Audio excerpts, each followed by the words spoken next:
Welcome back to Steve and Abby English, everyone. Hey guys! We are so incredibly happy you are joining us today. We really are. Thank you so much to all of our returning listeners. Your support means the world to us. How is your week going, Abby? It is going pretty well. I was just lying in bed this morning, drinking way too much coffee, and thinking about how fast this month is flying by. Tell me about it. I have been trying to stay on top of my schedule, but random things keep popping up and throwing me off. Exactly. Oh, real quick, before we dive in, guys, remember that you can find the free full-text transcript of today's episode right down in the show description. Yes, definitely grab that. It is such a great way to read along and study the exact words we are using today. You can pause, check the spelling, and really catch those everyday phrases. It is totally free, and we just want to make sure you get the most out of our chats. Do not worry if listening feels a little challenging at first. That is completely normal. Having the text right there really helps build that muscle memory. I couldn't agree more. Don't be hard on yourself. Muscle memory just takes time. So, let's talk about today's topic. We are looking at a huge life change. We are talking about how to survive living in another country. This is such a big one. You know, people always talk about the fantasy of moving abroad. You see these perfect pictures online of someone eating a fresh croissant in Paris, or looking at a beautiful sunset in Tokyo. Oh yeah, the internet makes it look like a non-stop relaxing vacation. But the reality is completely different. When you actually get off the plane with all your heavy bags, the real work begins. It really does. You have to figure out how to do normal, boring, everyday things in a completely new system.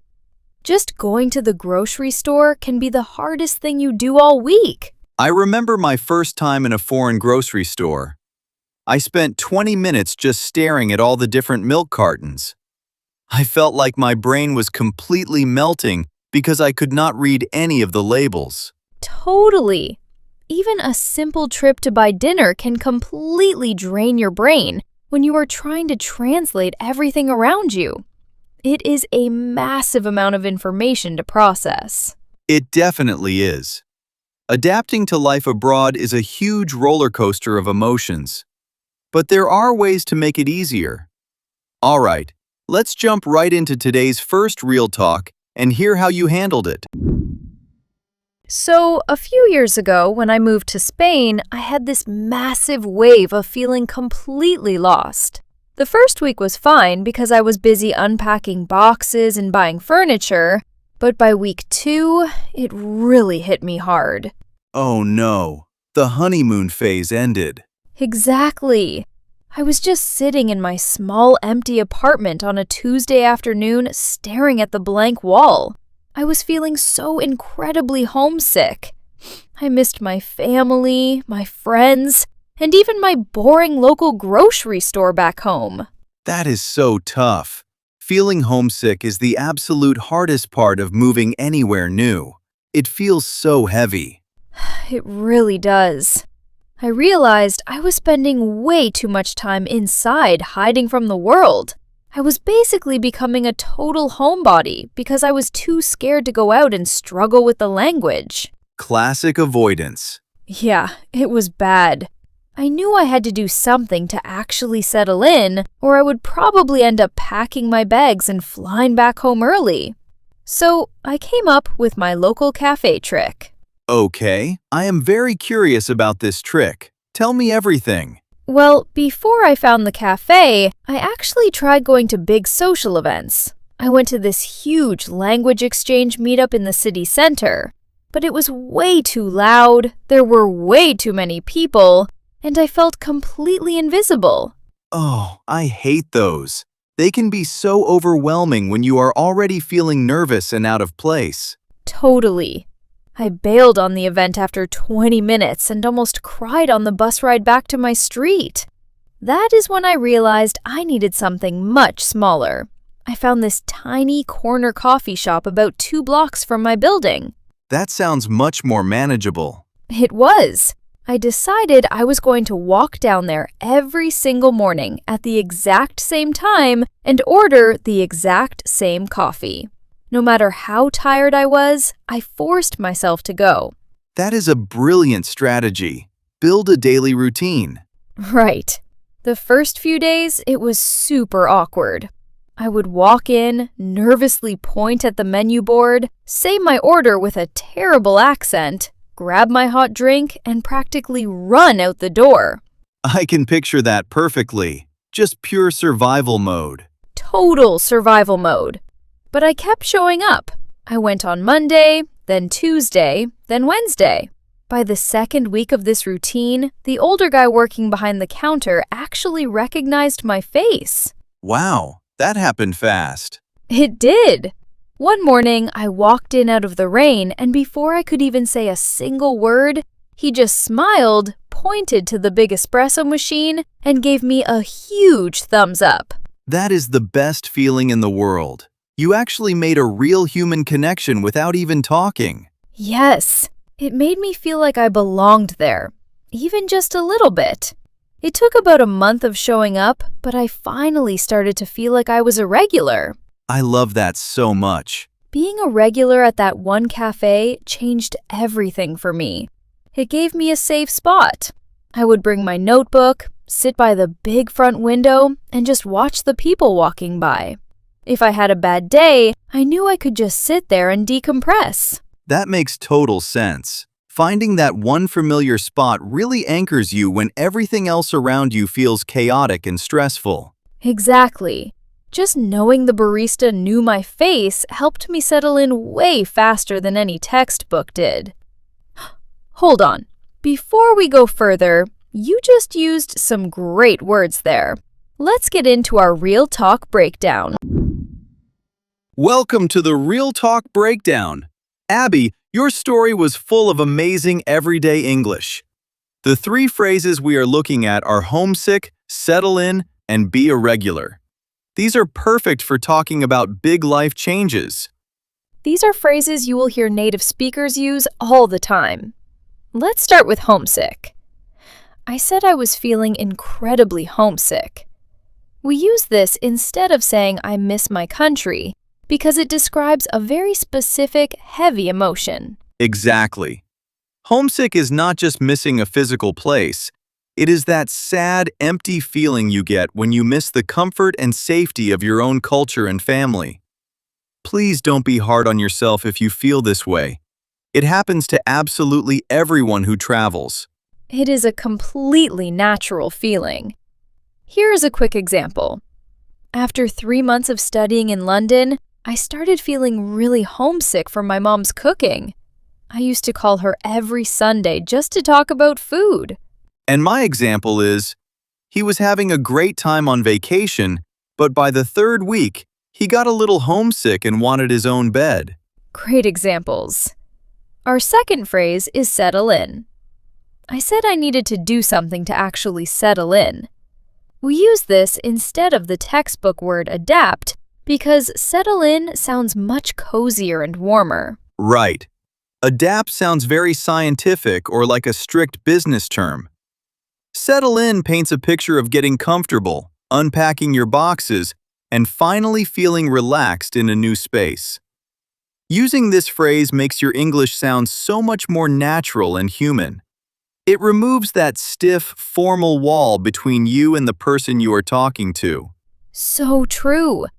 For example, it took me a few weeks to settle in, but now I completely love my new apartment. Or you could say, do you want to go grab dinner now? Or do you need more time to settle in? I love that one. Okay, our last phrase is be a regular. I said I finally started to feel like I was a regular. A regular is simply a customer who goes to the same shop or restaurant all the time. We use this instead of saying a frequent customer. Frequent customer sounds like you are talking to a robot or reading a legal document. Saying you are a regular implies you actually have a friendly, casual relationship with the staff. Exactly. It shows real connection. Here's an example. You should ask John where to eat. He is a regular at all the best places in town. Nice. My example is, the bartender knows exactly what I want to drink because I am a regular here. These phrases really change the vibe of your English. Okay, now that we have got those words down, let's look at the flip side in real talk too. Alright, so while Abby found her peace at a quiet local cafe, my early experience living abroad was a lot more chaotic and embarrassing. When I lived in Japan, my biggest struggle was simply trying to feed myself during the first month. Oh boy, grocery shopping abroad is a whole different world. It truly is. I remember this one specific Tuesday evening. I was trying to cook dinner, and I realized I had completely run out of eggs. I figured, no problem. I will just run down to the busy local market and grab a quick carton. That sounds easy enough in theory. In theory, yes. But before I even started looking for the eggs, I got completely distracted by the bakery section near the entrance. I ended up buying way too much fresh bread and this strange jar of green jam. I thought it was sweet melon flavor, but it actually turned out to be sour plum. Oh, I have definitely bought the totally wrong jar of food before. It is a classic mistake when you cannot read the warning labels. It really is a rite of passage. So, carrying my heavy grocery bag full of bread and sour plum jam, I finally went looking for the eggs. But when I walked deeper into the crowded market, I got completely turned around. The store layout made absolutely no sense to my brain. I walked down every single aisle 3 times. Oh no, I hate that feeling when everyone else knows exactly where they are going and you are just wandering around looking lost. Exactly. I was bumping into carts, getting in the way, and quietly panicking. Finally, I decided I had to stop and ask an employee for help. The only huge problem was, I had absolutely no idea how to say the word egg in Japanese at the time. Oh my gosh, what did you do? I walked up to this very serious older employee who was stocking the shelves. I tapped his shoulder, smiled nervously, and just started making the craziest hand gestures. I literally shaped my hands into a small oval, pointed at it, and then pretended to be a chicken. You did not actually pretend to be a chicken in the middle of the store? Tell me you did not. I did! I was flapping my arms and making soft clucking noises. The poor guy just stared at me blankly for a solid 10 seconds. I was sweating right through my shirt. Finally, a younger worker walked by, laughed out loud, and pointed me toward the back cooler. That is so hilarious, but incredibly embarrassing. I grabbed my carton, paid as fast as humanly possible, and literally speed-walked all the way back to my apartment building. I locked the front door, dropped the grocery bags on the kitchen counter, and just completely collapsed onto my sofa. I bet you were just entirely done with the day. I was totally wiped out. And I do not mean my body was tired from walking. My brain was completely fried. Trying to communicate and constantly translating every single interaction takes so much mental energy. It is exhausting. People do not realize how tiring it is just to exist in a foreign language. Your brain is working overtime. They really do not. I lay on that couch for 2 hours with the television on, but not actually watching it. I was just staring at the ceiling, thinking about how much work it took just to buy breakfast. Being wiped out like that was a daily occurrence for me back then. That is such a completely different vibe from my calm cafe story. But wait, I heard you drop some really interesting phrases there. Time for our second Real Talk Breakdown. Welcome to our second Real Talk Breakdown. Abby, your cafe story was calm, but my grocery store experience was pure chaos. I used 3 great expressions that perfectly describe that stressful expat feeling. Today, we are looking at run out of, get turned around, and wiped out. These are fantastic phrases for everyday conversations. It might feel a little strange using such colorful phrases instead of the direct vocabulary you learned in your textbook, but that is completely normal. Please just take your time with them and let the habit build naturally. Let's start with run out of.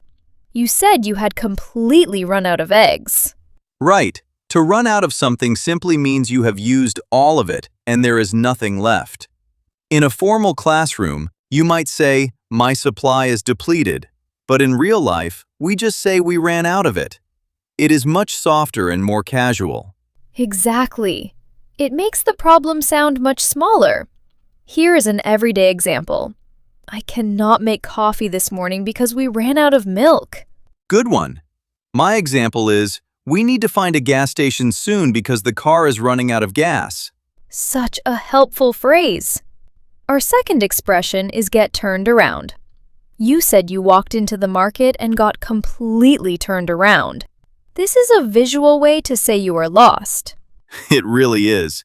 Instead of saying, "I lost my direction," which sounds like a robot reporting an error, getting turned around implies a temporary confusion. It sounds like the building tricked you, which takes away the embarrassment of being lost. I love that explanation. It really softens the mistake.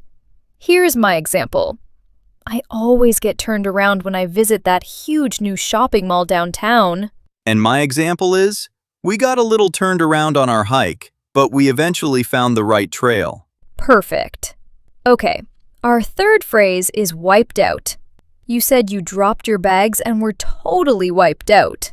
This is a fantastic way to describe absolute exhaustion. Yes, you can say I am extremely fatigued, but that sounds like a medical document. Wiped out gives a clear picture of someone who has zero energy left. It means your battery is completely at zero. If you use this, native speakers will instantly understand exactly how tired you are. It is incredibly descriptive. For example, after studying for my big history exam all night, I was just completely wiped out. And my example is, he played tennis in the hot sun for 3 hours, so he is totally wiped out today. We have covered some great expressions today, but there are a few sneaky traps you need to watch out for. Let's jump into common mistakes and make sure you do not get them wrong. Now, let's talk about where people usually get this wrong. These everyday phrases are super useful, but the tiny grammar words around them can be tricky to remember when you are speaking quickly.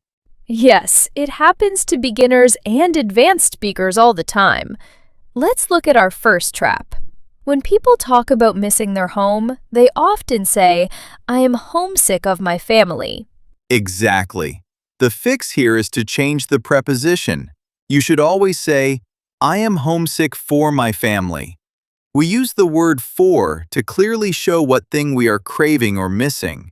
That makes perfect sense. Trap number 2 involves my cafe story. A lot of learners will accidentally drop an important word and say, "I am regular at this coffee shop." Oh, I hear that one a lot. The fix is to add the article. You must say, "I am a regular at this coffee shop." You need the letter A because regular is acting as a noun here, not an adjective. Spot on! It represents a person.